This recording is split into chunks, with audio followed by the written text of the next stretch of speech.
अस्सलाम वालेकुम, क्या हाल है सर? ठीक है। अल्हम्दुलिल्लाह सर। अब आपने कैमरा पकड़ लिया। जी जी सर।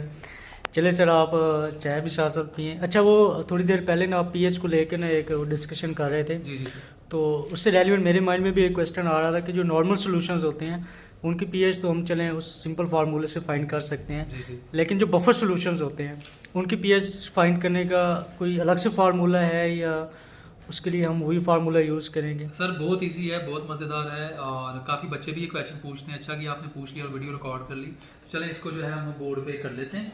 तो इस तरह करने के लिए हेंडरसन इक्वेशन का इस्तेमाल किया जाता है। हेंडरसन इक्वेशन क्या है देखते हैं। बफर की तो उसकी हम पीएच फाइंड करेंगे, एसिडिक बफर।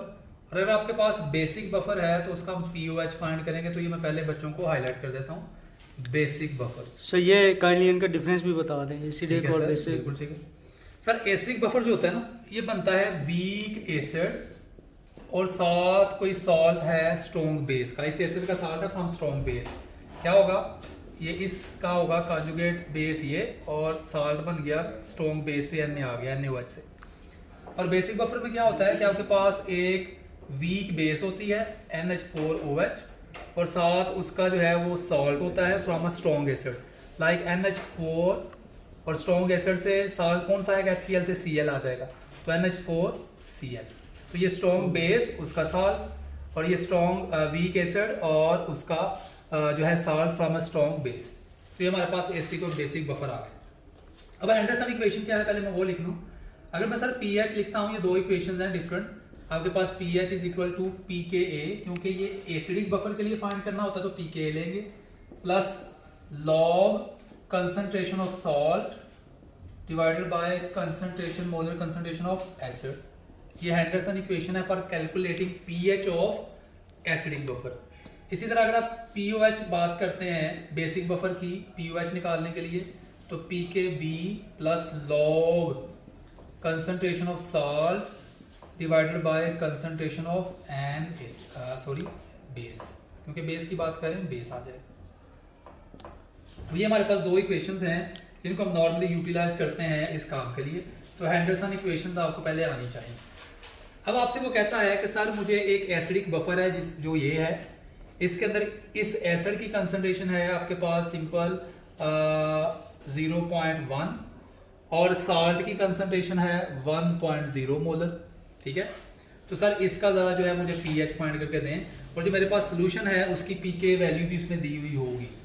क्वेश्चन में उसने पीके वैल्यू भी दी हुई होगी। लाइक वो कहता है 1 × 10⁻⁻⁷ पीके वैल्यू दी है, एसिड की मोलर कंसंट्रेशन दी है और सॉल्ट की मोलर कंसंट्रेशन दी है। तो आपको पता चल गया कि पीके की वैल्यू है तो ये एसिडिक बफर है, तो हम ये वाली इक्वेशन लगाएंगे। सिंपल क्या करना है, पीके की जगह पे इसकी वैल्यू पुट कर दी, सॉल्ट की कंसंट्रेशन 0.1 यहाँ पुट कर दी, और ये 1, और एसिड की मोलर कंसंट्रेशन यहाँ पुट कर दी 0.1, और इसका लॉग ले लेंगे तो आपके पास इसकी पीएच निकल आएगी। इसी तरह अगर वो कहता है सर इसकी कंसंट्रेशन है 1.0 और इसकी मोलर कंसंट्रेशन है 1.0, और साथ वो दे देता है आपको pKb इज इक्वल टू 2 × 10⁻⁵। तो सेम अब आपको पता है pKb गिवन है तो pOH निकल आएगा, और pOH हमारे पास किसके इक्वल है, pKb की वैल्यू यहाँ पे पुट करेंगे 2 × 10⁻⁵, सॉल्ट की कंसंट्रेशन 1 आप यहाँ पुट करेंगे, बेस की कंसंट्रेशन आप यहाँ पुट करेंगे और pOH निकल आएगा। सम टाइम ऐसे होता है सर, वो जो टेक्निकल पॉइंट है pKa या pKb गिवन नहीं होता।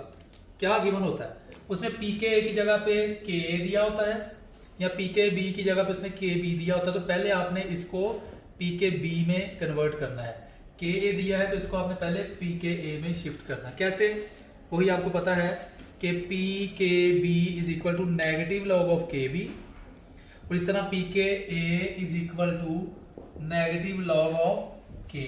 तो ये काम करके आपको चाहिए जो चीजें मैंने बता दी है, कंसंट्रेशन चाहिए एसिड और सॉल्ट या बेस और सॉल्ट की, और साथ pK और pKb वैल्यू और इक्वेशंस आपको याद करनी पड़नी है।